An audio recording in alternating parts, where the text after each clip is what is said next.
Welcome, everyone, to podcast episode 2. And this podcast, I guess I'm gonna get more into uh, the history about Swghavelon and continuing, I guess. Just to kind of like round it all out and finish that story and kind of continue on with some more uh, topics. So we kind of have a pre-log done. But to those who don't know, I made Swghavelon after SWG Plus demise and shutdown. Kind of felt like I wanted a project again and wanted it to be rebranded. We've seen that in the past being done as, for example, Reborn with Legends. So thought it was probably a good idea also to do that after not controversy, but kind of like trying to dodge controversy being created around the name SWG Plus and whatnot because of uh, SWG Plus shutting down and yeah, vice versa. But yeah, Swghavelon became a thing. I was more in seed in development than before because we had Dev, of course, on team, but one who didn't have that much time, and of course, time is the of the essence, I guess, or whatever you can say. And of course, you can't always use time on SWG. You have life too, and I also had to experience that, and I'm gonna come into that a bit later on. But yeah, we created Swghavelon, had a really good run with that, had a perfect created server with a lot of like content, like stuff that was just like amazing because we had species all figured out and working, and they weren't naked anymore, and it was just all around amazing. And we had content like the one shown on screen here with the Lost Star Destroyer thing I made, where there's zombies instead of the original Black Sun team on the ISD, and it was all custom, mostly custom made with sadly boundaries of how much you can place in one POB area. But yeah, other than that, it was just fun. Trying to create new content to draw in people and mechanics in Java, and kind of continued on with the legacy of Havlon with like improving and always trying to create a robust like battleground to have to drive a server on. And sadly, it kind of took a toll at one point. Sadly, but that's not because of the server. It was because of I was unemployed for the most of the time at that point because I just finished my my education and my degree in sales manager degree, and I got to a new place where I thought I wanted to be, and I even moved close as even possible, and it sadly wasn't a place I was really that fit because they didn't utilize my skills that much. I was more or less just myself. Even though the pay was good, I wanted to be treated right and didn't really feel that they knew I was there. So the only thing that was actually holding me up and keeping me like going on was yeah, Star Wars Galaxies actually. Having that project kind of helped me up, but when I then came right back down in the coal shaft mine and got my ever first like legit deep depression and a lot of anxiety and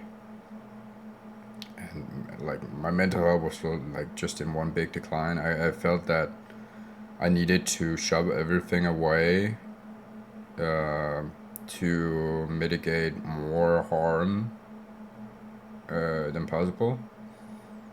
and that's why I had to get help and had to shut down everything and just focus on the thing that made me happy, which was, of course, development in a really, really less of a degree. And that was also why I shut down Swghavelon. It was not because I didn't want Havelon anymore, it was because I felt that I needed to distance myself as much as possible without like doing anything stupid to myself.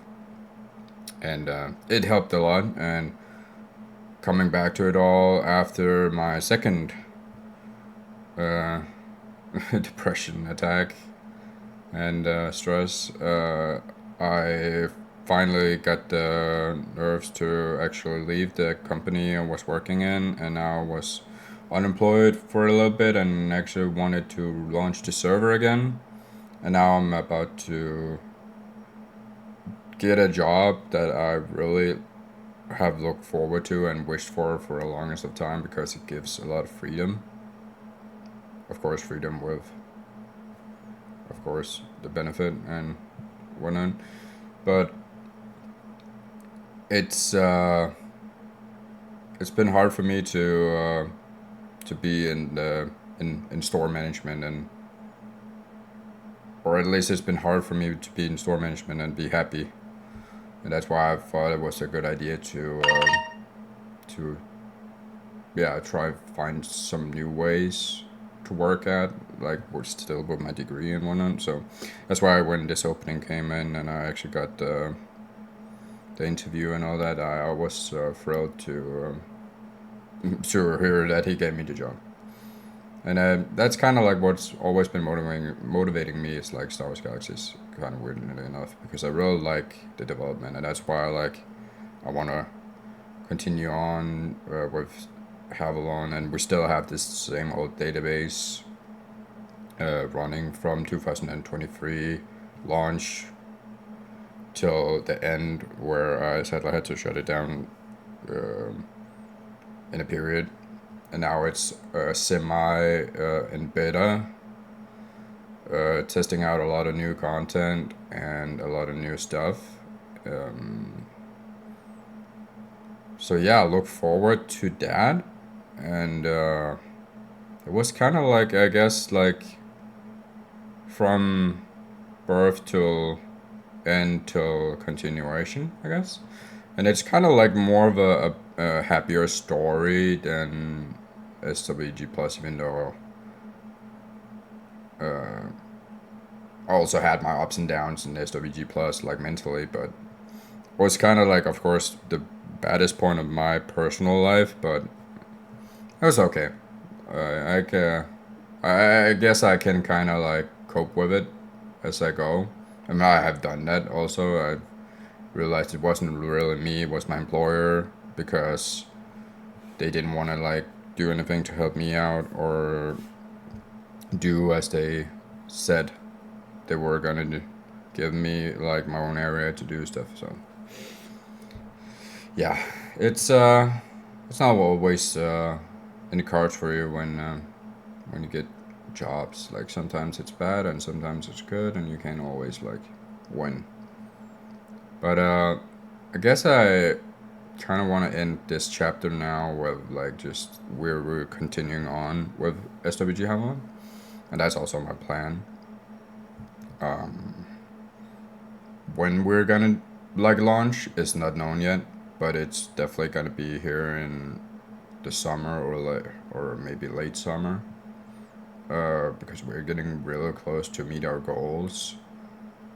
Um, so yeah, we're trying to really get a lot of new stuff out there. For example, which is already public, we're doing it so you can live on Yavin 4, Endor, Dathomir. So if you ever wanted to like live on those three planets, you can do that now. If you ever wanted to live on Mustafar, which is coming a little bit later, you can do that too. If you ever wanted to live on Mustafar with quotation mark only the Mustafar bunkers and VIP bunkers and bunkers. So it's only a bunker planet is my like goal of it all. So that's why it's gonna be like in the later run. But yeah, I hope your guys are and girls are looking forward to that one. That's gonna be a bit epic with people wanting to or being able to live on Dathomir. So and also an indoor. So yeah, I'm looking forward to it. It's been a fun ride, live streaming my development process and making the quest line for the Night Sister run quest line I have that's repeatable. That gives you spellbound tokens you can use at the token vendor and the stronghold. All information are on the Discord now in the Holocron section. So if anyone are interested in looking into that quest line, feel free to test it out. It's open. But other than that, I guess this is kind of a shorter one of a podcast.